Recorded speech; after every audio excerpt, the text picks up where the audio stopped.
The Old Man of the Dark Night. Long ago, there lived an old man called Ogund.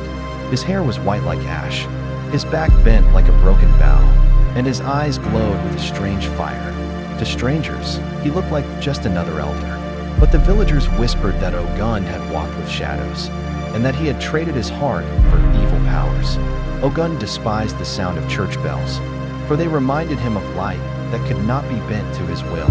He would sit beneath the great baobab tree, muttering incantations in the dead of night, summoning winds that carried whispers of fear into the homes of the villagers. Children woke, crying in the night, and men grew weak in spirit.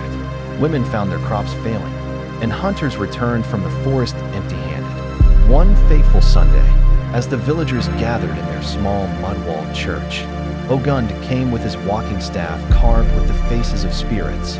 His shadow stretched longer than the morning sun, covering the altar. The moment the people began to sing, he struck the ground with his staff, and the wind howled through the church as though the forest itself had entered. Lamps flickered, the walls groaned, and a heavy darkness settled over the congregation. The old man laughed, his voice like dry leaves crackling in fire.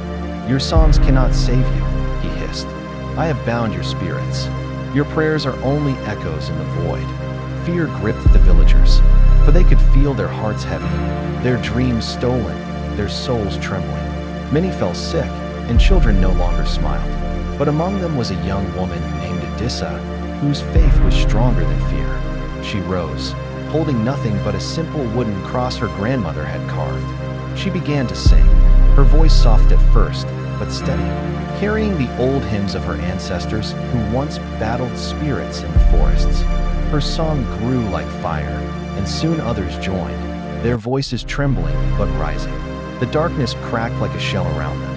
Ogund's staff shook in his hand, and for the first time his eyes lost their cruel fire. "Enough!" he roared, summoning a whirlwind. But the song, now thundering like the heartbeat of the land, rose higher.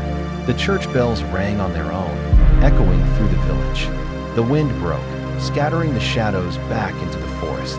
Ogund fell to his knees, his powers crumbling like dry clay. With his last breath, he cried out, not in anger, but in despair, for he saw that no darkness could live forever in the light of a people united in spirit. From that day on, the villagers rebuilt their lives. They planted new crops, their laughter returned, and the church bells rang without fear.